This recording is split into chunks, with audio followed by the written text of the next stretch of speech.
Hello and welcome back to another video. My name's Brad. I'm a wedding, PR, landscape, documentary photographer based in the southwest of the UK. So basically I just love taking pictures. In today's video I thought we'd talk about the Leica Q. I've already done a video about this, but it was quite short and to the point, so I thought today it'd be quite good to go in depth on it.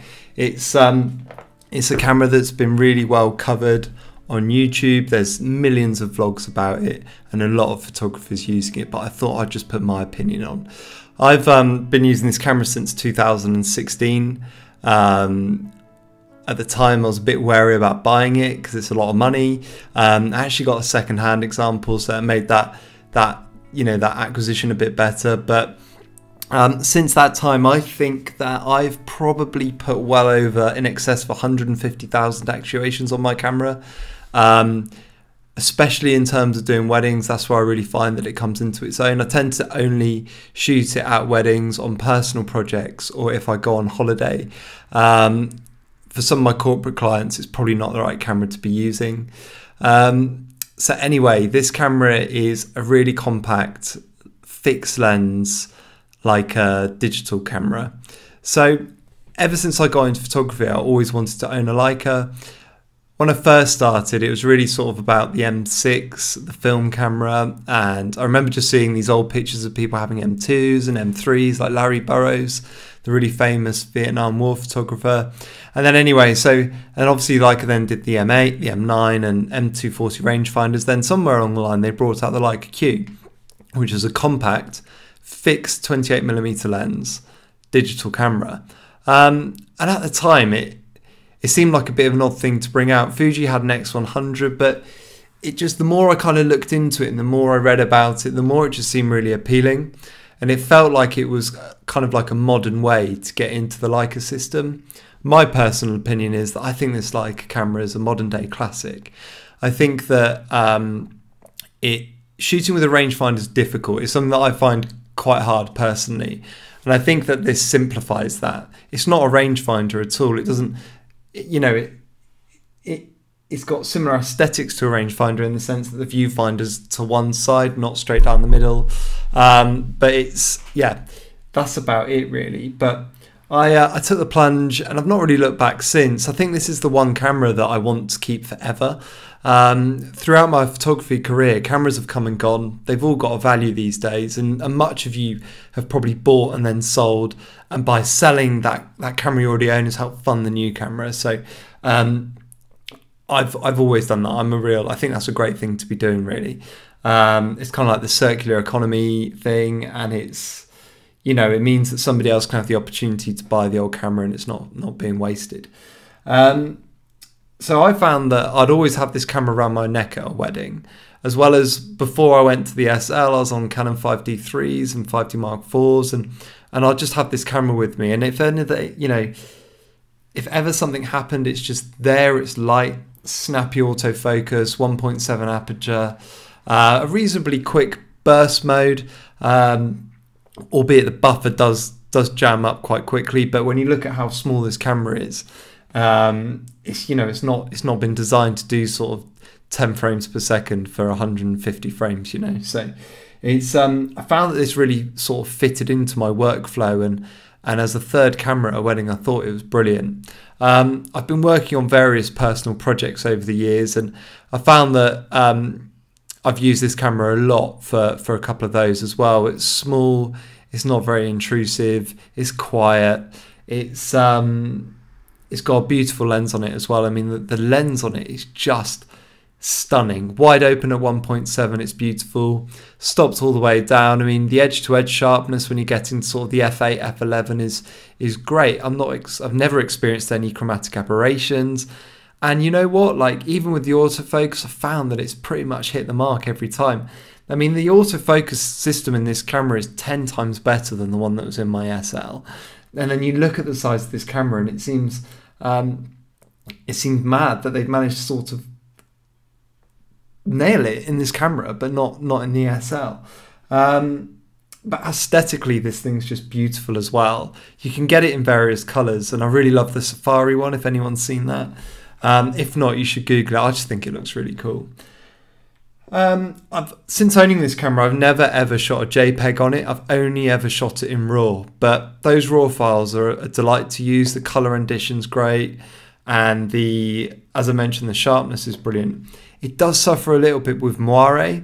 I'll pop up a picture in a second that shows that, and that's one thing. I've not experienced that a lot, and I have raised it. I did raise it with Leica, and they just sort of didn't really come back with a solid answer. I think it's to do with, and I might be wrong, and I'm sure somebody will point this out in the comments, but I don't know if this camera has a low pass filter, and I think that might be why it suffers a bit with moire. But it's never really caused an issue. It's never been unrepairable. The moire tool on Photoshop's really good, so that's been good. So I had this camera for about 6 months, and then I invested in the thumbs up grip thingy that just fits on the top of the hot shoe. Now, I got this one off eBay for about 15 quid, I think. It's completely up to you which one you buy, but this one's been great. It's never fallen off. I can't tell you who it's made by, as I bought it so long ago, but it's starting to show a bit of weathering and a bit of wear, and I quite like that.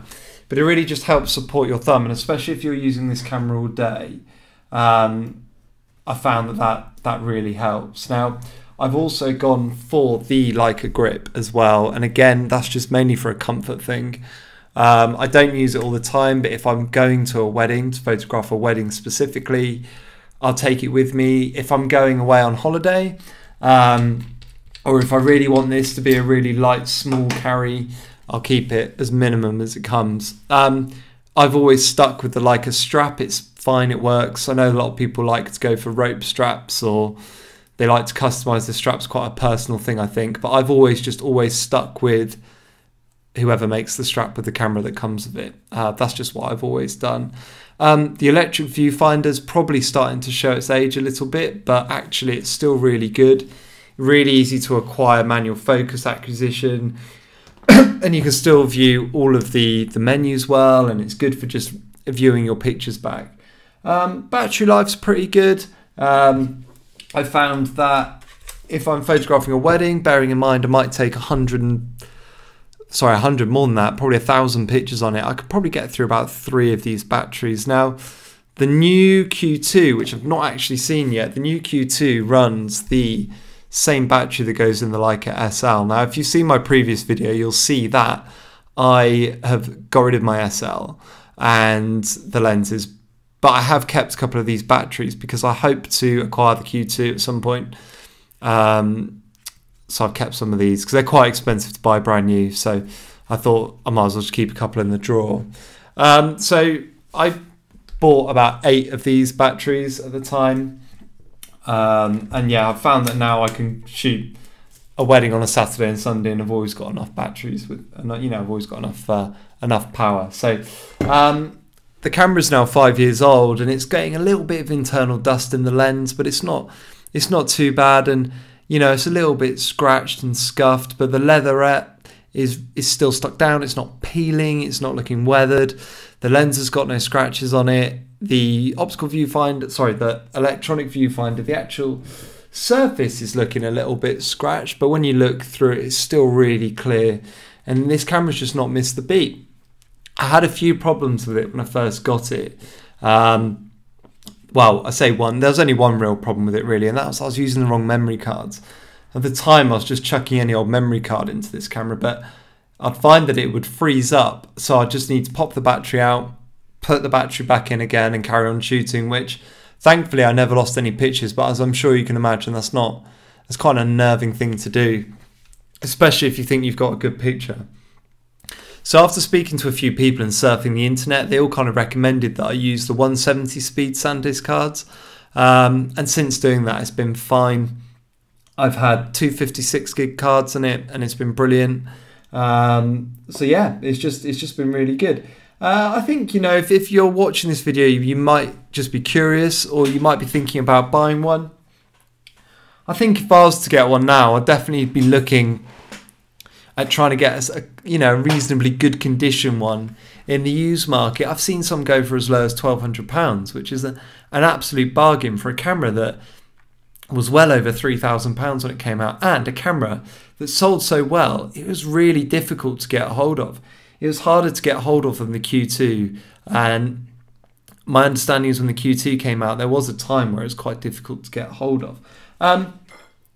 I've shot a lot of pictures. I love shooting colour, but the black and white conversion works really well on this camera. I don't tend to do much with my pictures, if I'm completely honest, but when I have converted them to black and white, you know, I think they look really nice, and I've always been really pleased with that result. You know, the Q2 monochrome, I'd love to have a go with that, but it's quite niche.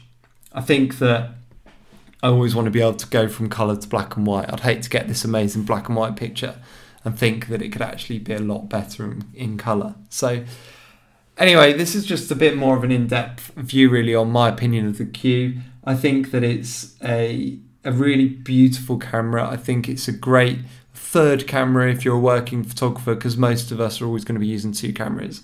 It's a lovely camera just to have around your neck. It's a beautiful camera to take on holiday, walking around a European city, taking loads of snaps. It's great. And that, you know, in terms of professional use as well, I think it definitely has a place. Like, as I mentioned about weddings, but I've also shot quite a lot of documentary projects with this camera. It's small, it's quiet, it's not very intrusive, and it's a talking point as well. I get a lot of comments about this camera, and that's quite a nice thing, because sometimes when we photograph people, we need to break the ice with them. We can't just rock up and start taking loads of pictures. And you know, by using this camera, it breaks the ice. Some people have heard of Leica, others think it looks vintage and old and small. A lot of people comment about how quiet it is. So I found from that point of view, it's been a real sort of addition to my kit bag, and it's one that I really just want to hold on to this camera. Even if it stops working, I'll just keep it on the shelf because I really love it. But let me know your thoughts. Have you got a Q? How are you getting on with it? Have you gone from the Q to the Q2? Because I'd definitely love to hear what that's like. Obviously the resolution's gone up on the Q2, so what are the files like? Because I've wondered that if I go and shoot, say, 1,000 images at a wedding on this camera, I've then sort of been a bit unsure about what it'd be like to then go through and edit all of those pictures. Obviously my Mac is quick, but you know, trying to maybe cull through 1,000 45 million pixel pictures and then edit, say, 400, you know, what's that like? How are you getting on? I'd love to know what the weather ceiling's like. This is one thing with this camera where I am maybe a bit what's the word? I'm not sure, I was trying to think of it. I'm not like, oh, a camera's a tool, I've got to use it like a tool. I'm not like that, but I do use it. And if it's raining, I'm not going to start hiding it if I'm working with it. But I do tend to just take a cloth and wipe it down from time to time. But I'd love to be able to just confidently, if I got caught in a downpour, know that if it does get quite heavily drizzled on, it's going to be all right. So I'd love to know what everyone's thoughts are on the weather ceiling. Have you just bought the Leica Q? If so, let me know how you're getting on, and let us know where you got it from and how much you paid for it, because these cameras are a bargain, especially at the moment. Anyway, thanks so much for watching. I hope you like the pictures. I hope you like my opinion and my views on it. Let me know what you think. Don't forget to hit the like, subscribe, the bell, all of that same stuff. You know, the channel is slowly growing, and I just want more people to see my videos, especially on the Leica Q, because I think everyone should own one, especially if you're, if this is your first sort of gateway into Leica, this is the camera to own. Anyway, thanks so much.